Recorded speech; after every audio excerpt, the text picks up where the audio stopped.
oh, next year, like there's going to be so many people, you know, and it doesn't really happen that way. So I'm very pleased that you are all here. We are incrementally getting to be a little bigger now that we're in Chautauqua for you. And I want to mostly start off by saying thank you to Joe. Where's Joe? Oh, you're right there. Yeah. Who not only has been the host and allowed us to use this wonderful space, but he's like, can I sit here because I want to be able to control it. So you've been a great help technically as well as logistically. So thank you very much. Our two speakers tonight. Well, you all know the idea of Chautauqua, I think, or if you don't, you're seeing it, so it doesn't need any explanation. Our two speakers tonight I'm going to introduce at the same time right now and not interrupt in the middle. For those of you who've not Chautauqua'd before, we'll have like a roughly 15-minute or so presentation, and then unlike the TED Talks that you watch all the time on TV or on your computer, we can ask questions. So we can really grill Ayanna and Scott right down to the really sticky question. But Ayanna and I have known each other. I actually remember the first time you were in a meeting, like before you first joined, we worked at FHI together. And we were in the old building in like some weird windowless conference room on the first floor that we never used again. And it was like, okay, Ayanna, fine, sure. We actually were co-leads on a project at FHI for almost the last 7 years of my employment there. So we got to spend a lot of quality time together. And when I came, I've been harboring the idea of Chautauqua forever, but I finally got around to implementing it as of last spring. And like one of the first people I thought, I was like, oh, like there was a short list of like people I definitely wanted to have speak at Chautauqua, and Ayanna was one of them. Who I will let her introduce herself. I think you've got some introductory slides, but tremendously wonderful person, but also incredibly interesting. And then there's Scott. So you always have to have every single has a B-side. You would expect nothing less than this sort of a roast. So you know he's happy. Scott and I have known each other for 23 years. Yeah, 23 years. So what happened was I went to work at a software startup. Do you remember, anyone here, raise your hand if you remember the .com craze? Yeah, okay, you all remember that. We went to work for a .com, and he was already there, and we were, what was our job? Like, what were we called? Implementation specialists. Yes. Well, it was one of those things where like my business card changed like 4 times, but I never left my chair, like in the space of a year. But we ended up being this little group of 3 people, and then he sort of went to the dark side. Like, you know, things were sort of getting slow, and he's just like, I'm going into sales. I'm like, oh, that's scary over there. But he didn't look back and was very successful. So he is going to speak tonight on the topic of sales negotiations and the other dark arts. So I'm very excited about that actually, because like when we talked about like what would Scott talk about, I was like, well, you talk about your background growing up in Bluefield, West Virginia, which I found very interesting.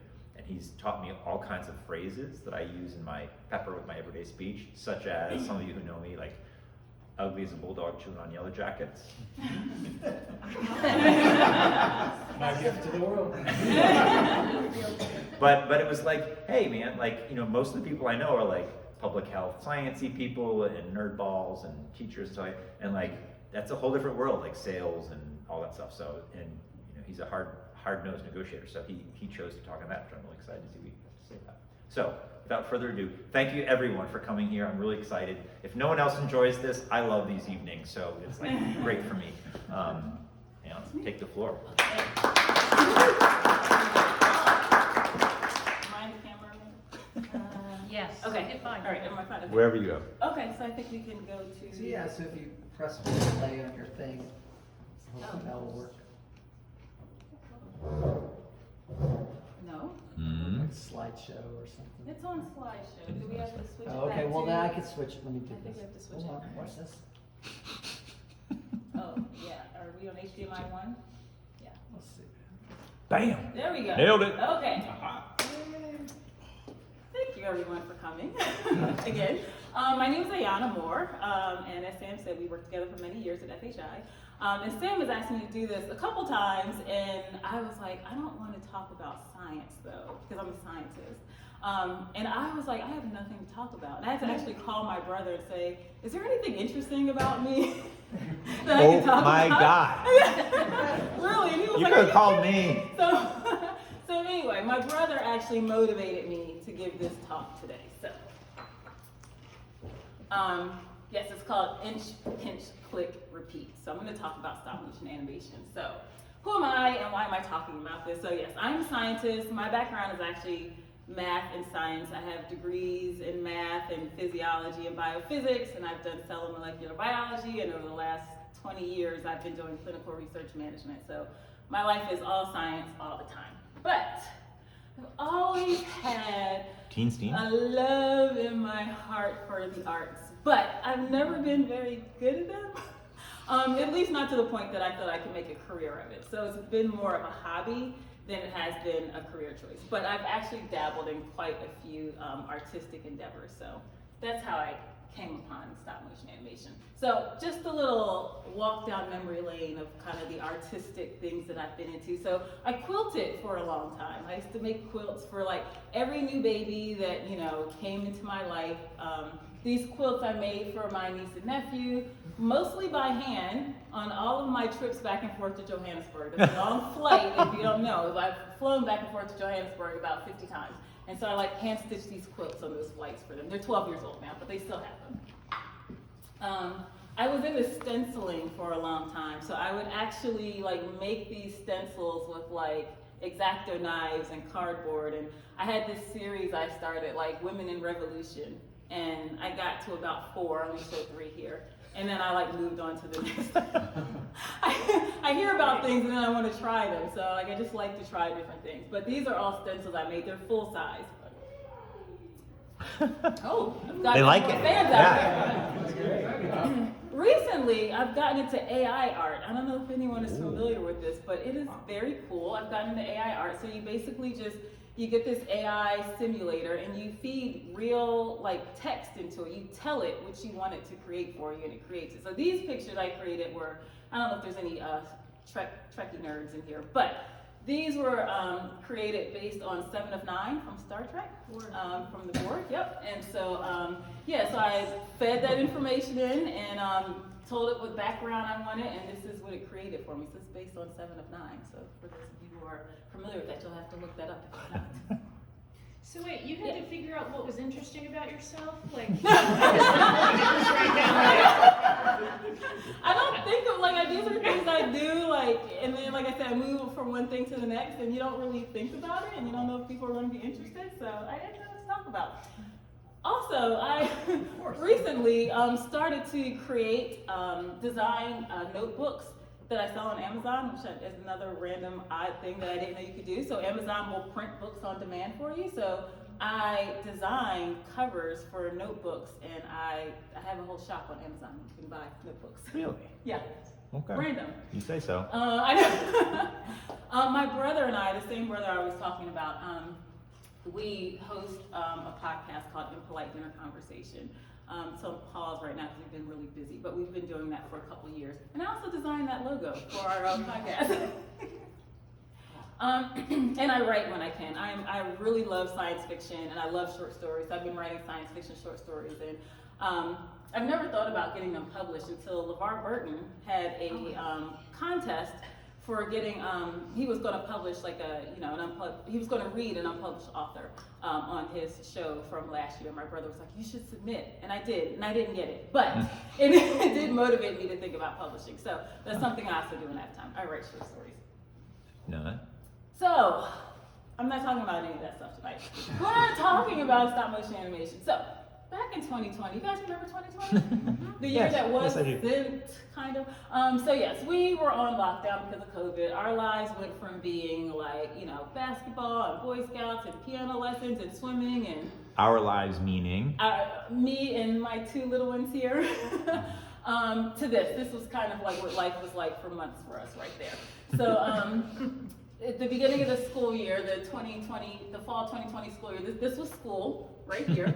And then when we got bored here, this was school right here. So that was kind of our lives. It was actually a little bit miserable for the kids. It was very difficult. But our school, my son's elementary school, came up with this idea of doing these little short classes. They were like 4 weeks and they were completely optional, but it was just to keep the kids motivated and excited about doing new things. And one of the classes was on stop motion animation. And so that's how we stumbled onto stop motion animation. Before that time, I'd never even considered it.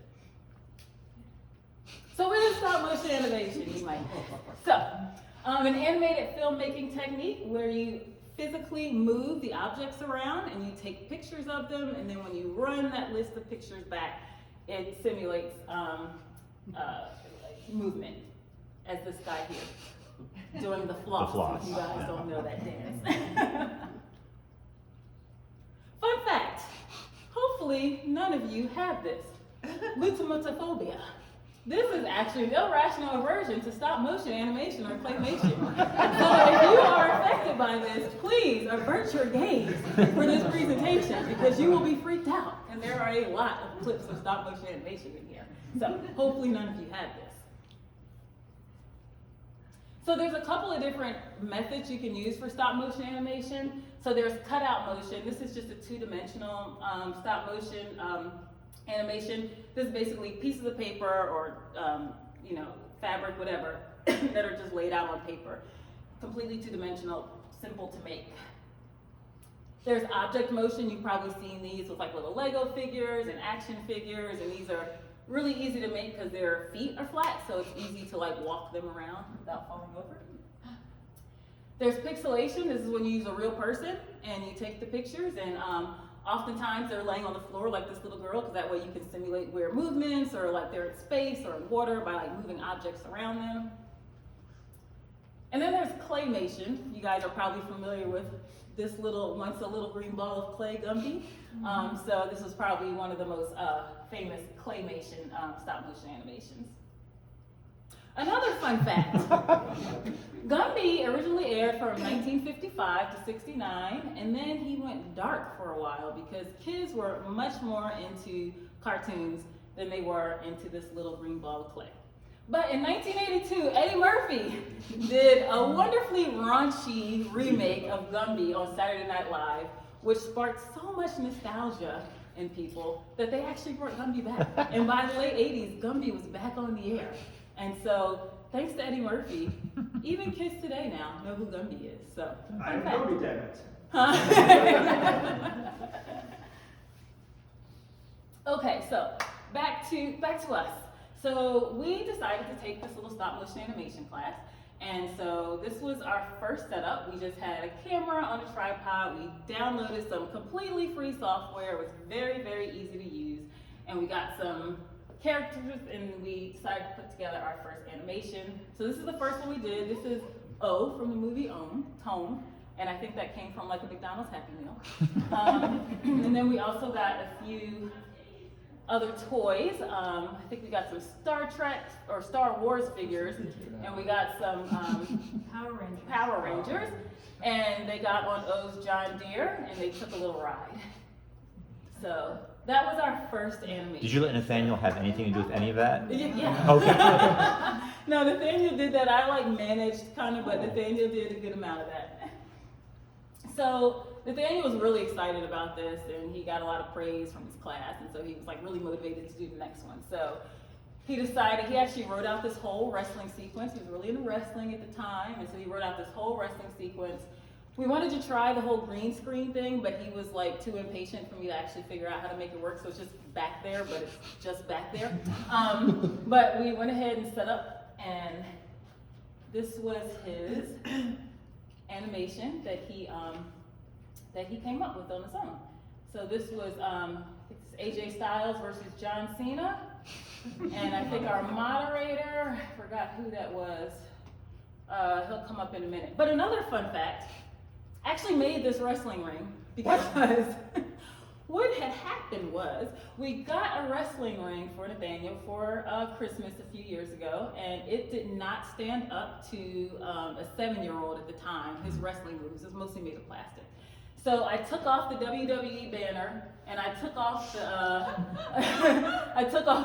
the ropes, and I went to Lowe's, and I bought some wood, and I went to my friend Andrew's house, and my friend Andrew, for those of you who know Andrew, has all the best tools, and I made a wrestling ring out of wood that will probably be around for my great-grandkids, because it is like solid, and it's like 20 pounds, and so I made that wrestling ring, and it's great. It has definitely stood up against all the kids coming and playing their wrestling moves, so. Oh, nice. That was our wrestling simulation.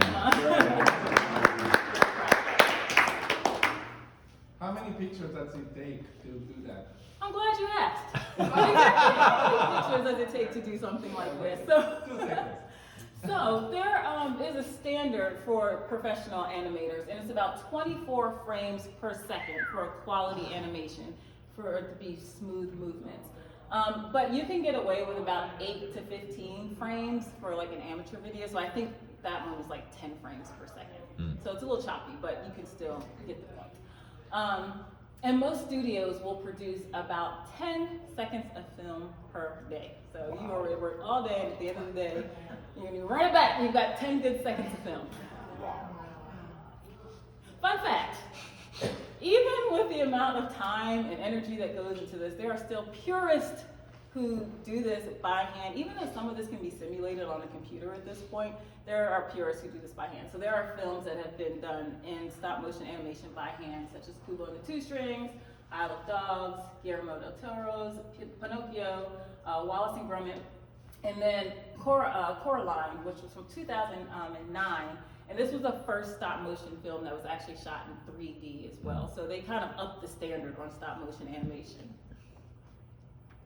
So this was one of the at the time, it was the longest stop motion animation film. Since then, some of the other films have exceeded it, literally like a minute or two, probably so they can like take the record, but this was the longest. When it came out, it was staged in a 140 square foot warehouse, hosting 150 sets where 28 animators worked at the same time to shoot this film. So again, they used the 24 frames per second standard. The film is 100 minutes, so that's 144,000 individual photos taken to make this movie. And I don't know if you guys have seen this movie, it's absolutely amazing. Awesome. Yeah. 144,000 frames. It took about 30 months, and the actual puppet was about 7 inches tall. And I meant to bring a puppet that I made actually, but I forgot it, so that's also about 7 inches. So over time, we have made a number of like really fun, quirky films. I'm not gonna show them all, but we did finally get the green screen working, which was great. We upped our stage here. We put some lights in, and I decided to try claymation. We had been just using figures around the house, but I was like, let me try claymation because you get the freedom to like create whatever character you want, which is great. The only thing is, claymation, after you like move those little arms and legs like a few dozen times, they like to fall off.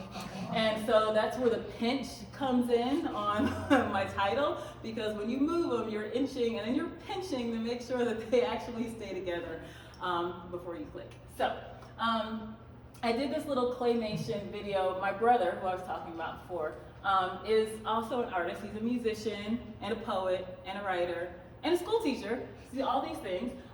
But he wrote a song called Young Poet Be Free, and it motivated me to do a little animation for him. So this is the animation I'm going to show you. It's the last animation I'll show you. And just to remind you all, this is dining room table quality animation. This is not like, you know, Pixar quality animation. But again, just using the claymation and getting the green screen working. The kids helped a little bit on this as well. So yeah, I will play this one for you now. I don't know how loud the sound is, but if it's too I can loud, turn we it can up. turn it down. We'll see when it comes on.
one of the great things about the Chautauqua, as Yes. opposed to an actual TED Talk, Yep. is we get to ask questions Sure. afterwards, if there are any.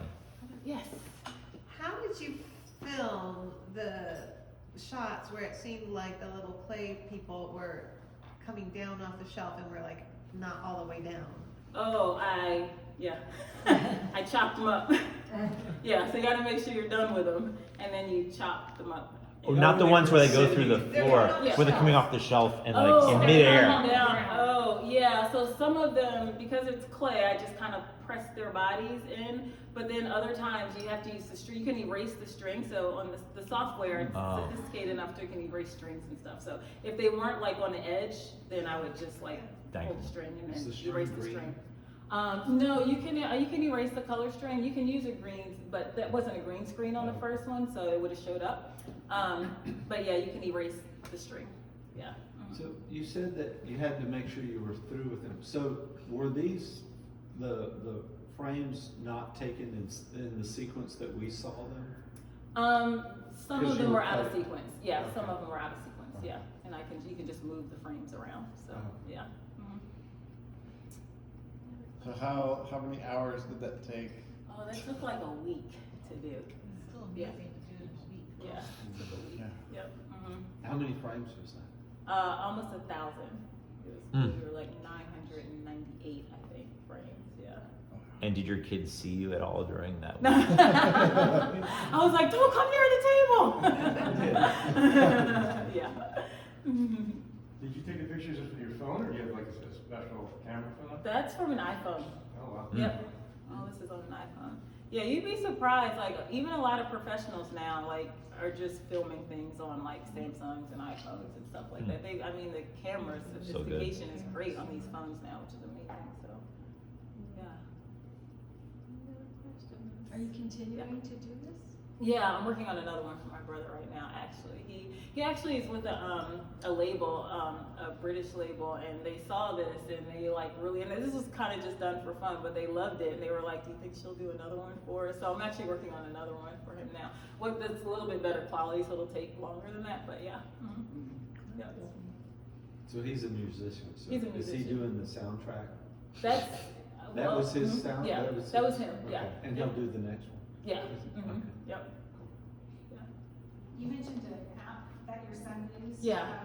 With the first, what was that app? Is that the same app that you were using for this more? Yeah, I think it's called Stop Motion. I think it's called Stop Motion. I can send it to you, but yeah, it's like I said, it's completely free. It's pretty popular, so there's a free version, and then like the paid version is like $5.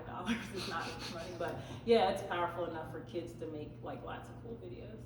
So I feel like you should I hate in the interest about Ayana more. How many siblings and what do they do? So I have 9 siblings. So I am the third of 9. And so there's 5 boys and 5 girls, and we're like across the spectrum. One sister is a nurse, brother's a school teacher, have another brother who's a contractor. Yeah, they do all sorts of things. Yeah. Yeah. So you never need to outsource anything. No, I don't. And every time we do projects, we just like use like each other, and we do like use our nieces and nephews now for like voiceovers and stuff like that. And yeah, everything is like within the family. And I love to say this, you are a Taekwondo black belt. Yeah, I do have a black belt in Taekwondo. So don't think you're gonna like take her computer as she's going after the car after the thing's I over, have no because fear. Yeah.